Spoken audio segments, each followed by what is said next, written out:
Intrepid Songwriter. Yeah. All right. In this video, I'm going to talk about a very simple progression moving from 1 to 4, but we're going to use temporary or substitute dominants.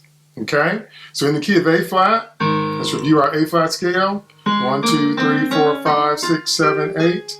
Or A flat, B flat, C, D flat, E flat, F, G, A flat. If you want to go from 1 to 4, you can do so by simply going straight 1 to 4, but that's really boring, okay? Now normally we add some kind of 7th. Now if we keep the 7th in the key that it's in, the G is natural. So if we add a 7th, we get a major 7th.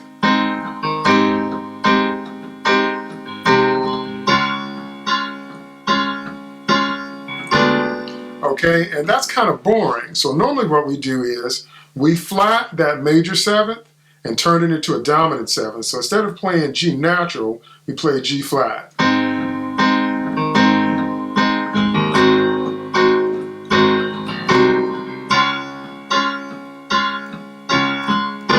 If you've ever wondered why that's so powerful, it's because you have two notes pulling.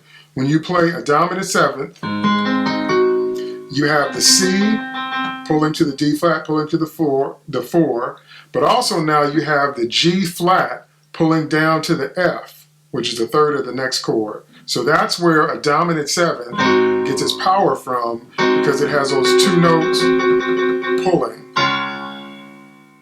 Okay?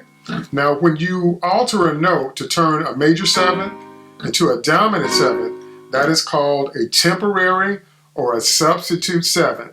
It means that dominant 7th does not naturally occur in the key, but we're creating it through accidentals to help give us more of a pull from one chord to the next. Can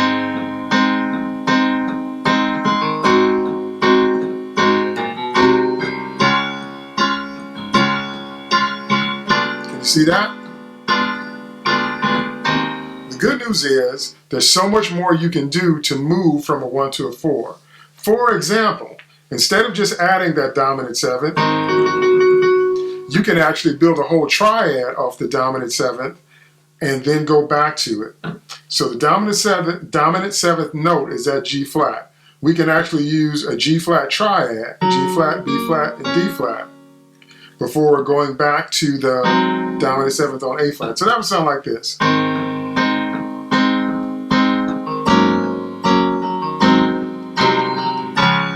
See, even more color and flavor. So if you want to know what the second chord was again, the A flat, and then you have G flat, B flat, D flat over A flat, and then an A flat 7, or an A flat 7 add 9, and the 9 would be the B flat.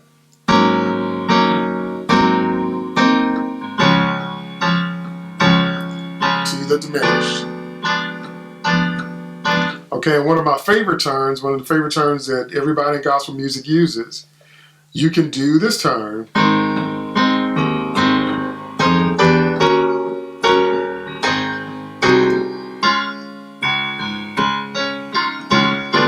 Okay, so what did I do?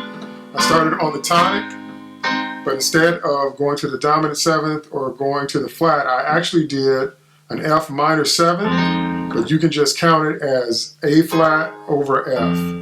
So that's E flat, we're in second inversion on this chord, B flat, A flat, C over F.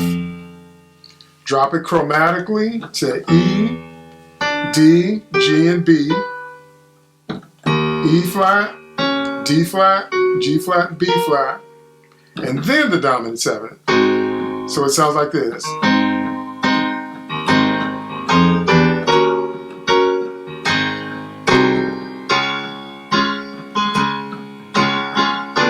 Okay, and there's one more thing I want to show you.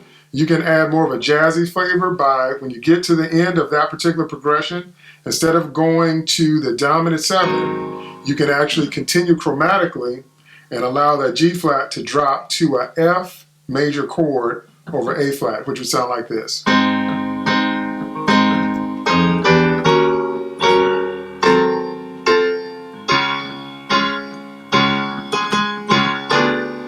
Okay, so let me review that for you again.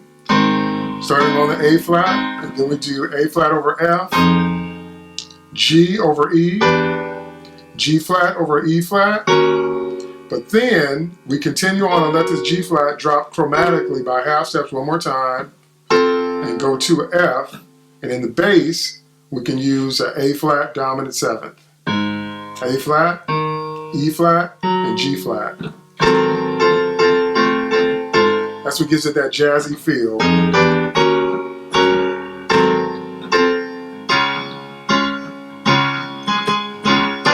Okay? Alright, so that's it for this video. Thanks again for tuning in to Gospel Tips and Tricks Part 2. Check out the other videos and remember, never stop writing.